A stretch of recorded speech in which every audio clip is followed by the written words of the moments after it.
ಆತ್ಮೀಯ ಸ್ನೇಹಿತರೆ, ನಾವಿಂದು ಕರಿಬೇವು ವಿನ ಸಸಿಯನ್ನು ನಾಟಿ ಮಾಡೋಣ.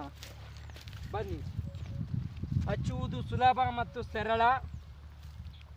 ನೀವು ಮೊದಲು ಏನು ಮಾಡಬೇಕಪ್ಪ ಅಂದರೆ, ಗಿಡ ಬೆಳೆಸಬೇಕು, ಗಿಡವನ್ನು ಉಳಿಸ್ಬೇಕು, ಪರಿಸರವನ್ನು ಬೆಳೆಸಬೇಕಂತ ಫಸ್ಟ್ ತೀರ್ಮಾನ ಮಾಡಿ, ಆ ನಂತರ ನಿಮ್ಮ ತಲೆಯಲ್ಲಿ ತಾವಾಗೇ ಗಿಡ ಹಚ್ಚುವ ಯೋಚನೆಗಳು ಬರುತ್ತವೆ. ಪ್ರತಿದಿನದ ಅಥವಾ ಒಂದು ವಾರದಲ್ಲಿ ಒಂದು ದಿನವಾದರೂ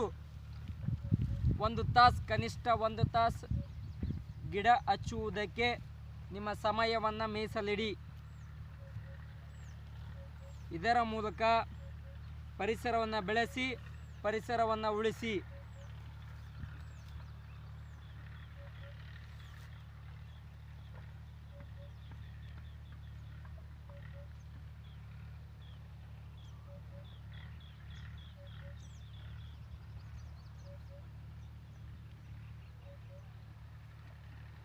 ಈ ರೀತಿ ಮಾಡುವುದರಿಂದ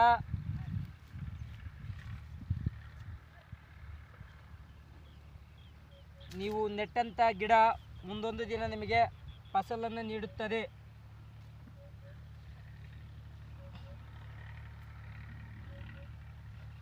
ಇಷ್ಟೇ ಸುಲಭ. ಇಷ್ಟೇ, ಇದಕ್ಕೆ ನೀರು ಬಿಟ್ಟರೆ ನಂತರ ಮುಗೀತು. ಪ್ರತಿಯೊಬ್ಬರು ಗಿಡ ಬೆಳೆಸಿ, ಪರಿಸರವನ್ನು ಉಳಿಸಿ, ಪರಿಸರವನ್ನು ಬೆಳೆಸಿ. ಆದಷ್ಟು ಯುವಜನರು, ಮಕ್ಕಳು ಪರಿಸರವನ್ನು ಬೆಳೆಸುವಂಥ ಯೋಚನೆ ಮಾಡಬೇಕು. ಗಿಡವನ್ನು ಹಚ್ಚಬೇಕು, ಪರಿಸರವನ್ನು ಉಳಿಸಬೇಕು.